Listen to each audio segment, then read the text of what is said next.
Kia ora and welcome to another episode of the Leadership Lounge, a space for healthcare leaders to check in, take a moment, pause, reflect, get a fresh perspective on the work that you're doing.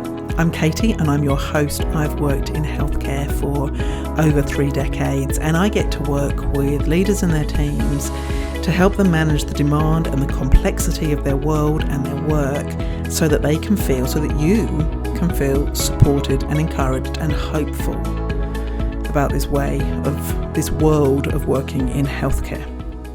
And so this week I do want to actually start with that fresh breath, because I often say at the beginning in the intro, which everybody tells me I should pre-record and bloody blah, which I don't, so I just make it up every time. I talk about this podcast being a space to take a breath. And every time I spend any time, particularly with a group of healthcare leaders, what they often say to me is, it was just nice to pause, to just stop for a moment from that daily kind of intensity. So we are just going to take a breath. And it's a bit weird, I guess, and it's really weird when I'm sitting here recording this, but just allow your shoulders to drop, maybe roll your shoulders. And then just take that nice slow breath in for about 4 seconds. Hold it for a few seconds. And then breathe out. And just hold it. And then breathe in. Hold it again. Breathe out. Hold it for a few seconds. And then just let your breathing go back to normal. Give your shoulders another roll. And maybe just notice how different you feel after just those couple of breaths. So this week on the last couple of weeks, I've had one of those kind of moments where things have kind of come together. And what I mean is that the topic and the content of the work that I am either writing about or sharing in presentations or in conversations with people has all kind of sat around the same topic. So I guess it's a bit like, that feeling, that moment when the beds and the staffing just seem to line up. I know there have been moments, I'm sure, but there are days where it does happen. Or that time where you kind of go to get that report or document and you just know it's exactly where you thought you left it. Those moments where it just kind of feels a bit like, oh, there's some momentum here, there's some synergy here. What it's also meant is that I've actually got to really get into a bit more depth of the topic that I've been looking at, and that has fueled my strength of being a learner. I love learning new things. Also been driven by that curiosity sort of sense, and it's been really great to just actually spend a bit of time nerding out on a topic. I enjoy that, and it probably haven't been doing it as much as I should have been, or that maybe I could have been doing. So it's been really cool to understand a topic in a little bit more depth. And that thing, because I've had to be presenting on it and sharing conversations about it, you can read something and you remember so much percentage, and you can be taught something and you read so much percentage. When you get to having to teach the topic to somebody else, your awareness, understanding, knowledge of that topic increases. So teaching something is always a great way of embedding your own learning. And it's also a great way of understanding where your gaps are. So that's what my world has been like. So it's been really cool. And the topic has been around vertical development. And it wasn't like a brand new topic for me. I've certainly understood some of the concepts. I've had the basics and I've put it into practice over the years. But this was about taking it up a level, when you actually feel like you're really getting to grips with the topic and a little bit more confidence. That moment when you've actually had the time to read the minutes and the agenda before a meeting that you're actually chairing, where it kind of feels like, all right, I'm beginning to get a handle on this now, that kind of moment. So vertical development, I'm just going to explain a little bit about what that is, because while it's a topic and a concept that's been around for a while, I think it can have a lot of different kind of interpretations when you first hear the phrase. Now, I am no expert, or as I should say, I am no Jedi on this matter. This is still something that I am learning and developing in, and I think it's a really interesting topic, and I'll get to why I think it's worth being interested in it at this particular point in healthcare.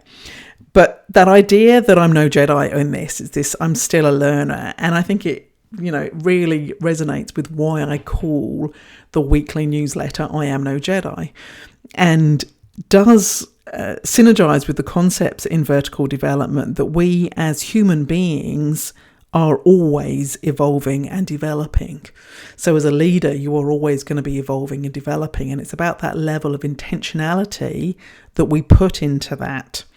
And so by saying, and the reason why the weekly email was called I Am No Jedi, it was acknowledging that, so the quote is, I am no Jedi, but I know the Force. And it was this idea that I don't know this stuff, I'm no master at this, but I know this stuff matters, and I know it's important, and I know it makes a difference. So great moment to plug and promote and to encourage you to sign up for the I Am No Jedi email, because it's exactly those things, that bright spot in your inbox each week that's just giving you that bit of something to hold on to, something really quite tangible to help and support your ongoing development, but not in a way that feels onerous and on top of things. People say things like, that was so timely, thank you so much, just what I needed right now. So it's about these things that actually really do matter to people who are leading in healthcare right now. Usually I forget to plug that completely, and now I've overplugged it, I feel. So let's get back to the topic in hand, vertical development. So when we think about leadership development, we're often thinking about adding the tasks, the competencies, the stuff to be able to do, whether that be I need to get better at delegating, or I need to be able to chair a meeting, or I need to be able to use this piece of software, or I need to be able to write a business plan or a business report or a project proposal. Now that's what has been called and is labelled as horizontal development. Now that stuff matters and it's important, and I'm not saying we shouldn't do it, but vertical development is more about thinking about building your capacity, your thinking, and your mindset. The best analogy that I use and have had that helps me really understand what vertical development is using the analogy of a cup. And so if you just imagine a cup, and horizontal development is filling that cup with stuff. Those tools, I can now do this, I can now do that. Vertical development is making that cup bigger, so increasing that capacity of that cup. And it does that because what you're actually doing is you are developing your mind. You are thinking about the how you think and the mindset that you're using. So that's what vertical development is. Now, why this is important right now for healthcare is, adding all those the skills and the things that you need to do, it's a massive list right now. And what the context that healthcare is in is the complexity, continuous change, increasing demands. And when we're in a context like that, often gets described as a VUCA. I have no idea how that's going to sound. VUCA, which stands for volatile, uncertain, complex, and ambiguous. So healthcare leaders right now need to be able to navigate those complexities. They need to have an adaptive response to continuous change. And so just adding in more and more skills, we're going to tip over because the cup starts to overflow because I've got to learn this, I've got to learn this, I've got to learn that, I now need to do, So adding in more and more skills just gets us to the point of overwhelm. Whereas if we think about our development as a leader in terms of growing our capacity, in terms of developing your mindset, it's just opening up different opportunities. And I think it creates the space for stronger solutions to the challenges that are being faced right now. I also think, as I've been talking, logically, and I have no idea if there is the evidence or the research for this, is that if you are developing in that way vertically, with that increasing your capacity, you're likely to be reducing your likelihood. Oh, that was a very bad sentence. You can tell I use no notes. Reducing your chance of burnout and exhaustion and overwhelm. And I would imagine that you're also going to be increasing your job satisfaction because you've got this increased capacity. You're thinking about things in a different way. So it's about the how you're thinking.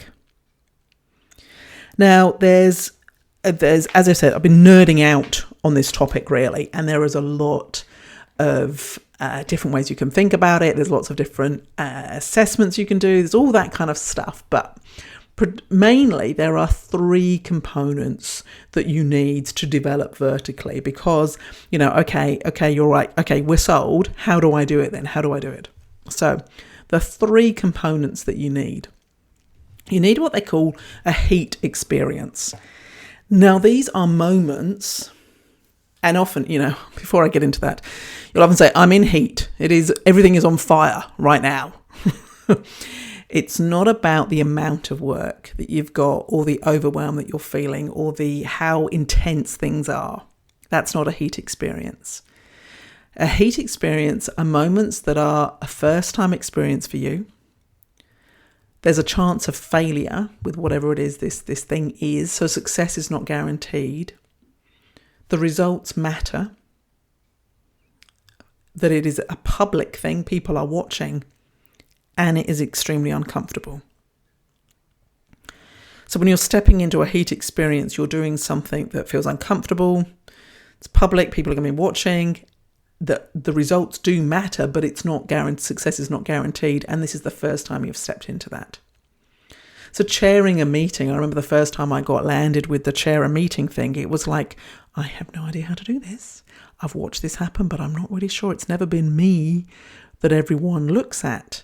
So first time experience, could definitely have got it wrong. Success was not guaranteed. The results matter in the fact that if I'm chairing a very bad meeting, we have bad outcomes, we don't take action, that has ripple effects. Very much people were watching, everyone was around the table staring at me, and it was extremely uncomfortable. So I'm sure as I'm going through that, you'll be able to think of things that, what's going on for you that meets all those criteria. And actually, when you're thinking about our healthcare workforce, when I was talking about this with some midwives, they turned around to me and said, this is our new grads. This is as they walk onto the ward. This is or into their unit or department that they're working. This is what it is. So heat experiences is one of the 3 components that make up a vertical development experience. The second one is about colliding perspectives.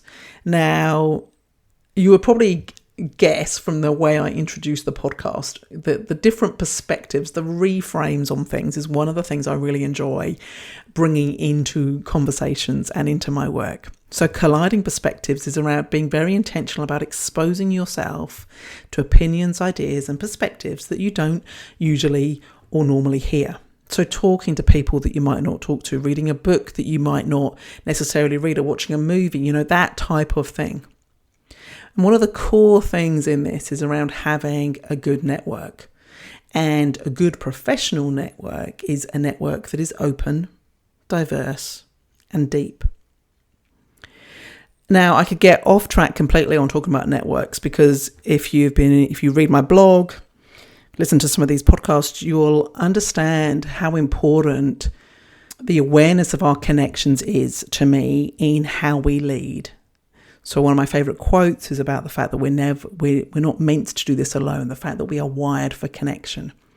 So I could easily talk on for a long time about networks, about connections, about your square squad, all of that sort of stuff. So very exciting sort of topic. So I'm going to hold it there. I will put a link in to a some other resources around networks so that you can understand a little bit more about your professional network. But I guess the thing I would say is that your professional network is not how good are you at networking. That's not the heat experience. It's about having a network that then exposes you to some colliding perspectives. And then the last of the three, or the third one of these, the components that you need in order for it to be a vertical development moment, is this idea of reflection. Again, funnily enough, another one of my favourite topics. And it's this idea of how we make sense of your experiences, of how we make sense of our experiences. It's acknowledging and understanding what's working and what isn't. And it's about learning new lessons from either situations or from people. So it is a bit deeper than going, I've had a good day or I've had a bad day. It's about taking that a bit further. So I think there's a lot, again, could go on to the reflection part quite significantly around how we do that. What are the ways that do it? But what we do know about reflection is that just a small amount of reflection every day, I think the research says, and I forgot to put it up on my notes before I started, just 15 minutes of reflection every day makes you 23% more productive the next day. So it is great. Reflection is one of those tools that, again, it feels like it's one of those important things, but not an urgent thing. So whether that be around whether you're reflecting at the end of the day, end of the week, end of the month, and how you factor that into your planning and what you're going to do differently makes a huge difference to how you are showing up as a leader. So it makes sense that those three things really connect in with this idea of building your capacity, because these are not tied to things that you can tick off. This is not I've done the course on communication, tick. This is a lot about how you're thinking about something. It's around whether you consider the things that you are not doing well, or really getting self-reflective around the impact that you've had in a situation and how you could approach that differently. It's a lot around understanding your own agency and control in stuff. So in summary then, you've got leadership development. We're always going to be developing. As human beings, it's not as obvious. So you kind of have to get a little bit more intentional about it. In leadership development, we have the ability to add skills and competencies to what we can do. And it's the what we do, and that's what's called horizontal development. But vertical development is building the capacities. It's about thinking about how you think and your mindset. And that's making a difference today for healthcare, because we are facing such incredible situations and contexts, which means we need to be able to navigate those complexities and be adaptive in the responses to all this change that is going on. And if we can do that, if we can develop and grow that mindset so that we are thinking differently about things, we're going to get stronger solutions. We are going to have more job satisfaction. And it's going to open up opportunities for us and for the people that we're working for and for the communities that we're serving. 3 components to vertical development moment, and you do have to have all 3 of those things. You can't kind of pick and choose, I'll do a bit of this week. All 3 of those things in order for you to develop vertically. There's a heat experience, colliding perspectives, and reflection. Now, if you want to know more, I will put some great links into the show notes. I want to make a shout out to both Adeption, who I've done both leadership development with and who first introduced the concept of vertical development to me. And I've subsequently gone on to work with them and do some training with them.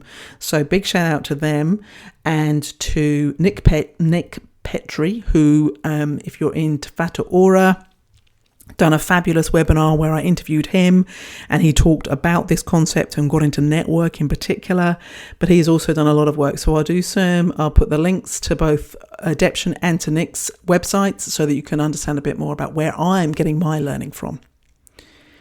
I've also done some training and become a vertical mindset indicator coach, which means that if you want to take an assessment to see where your mindset is currently at and what does the map of those mindsets look like for your development, then do contact me around what that entails, how you can do that, because it's quite a cool way of thinking about, okay, where am I? How is my thinking currently? What does that mean for the context that I am working in right now and the challenges that are coming up? And what is the opportunity for me to shift in some way? What's the edge that I could work at and develop on? So, lovely talking about that. It was a really nerdy topic, but I'm really glad that we did that sort of breathing to start with. To remember that just those short moments of pausing, just taking that breath, that is what we are here for, and encouraging you to think about what in your development has been horizontal, and where are the things that could be really supportive for you in where you want to go next, and what is needed for your teams that you're working with and those communities that you're working with. Right. Thank you for listening to another episode of the Leadership Lounge. I'm Katie, your host. Been delighted to share this topic that clearly has got me very curious at the moment with you all this week. And I will be back chatting away next week for another episode of the Leadership Lounge. Take care, have fun, and remember, you're probably doing better than you think.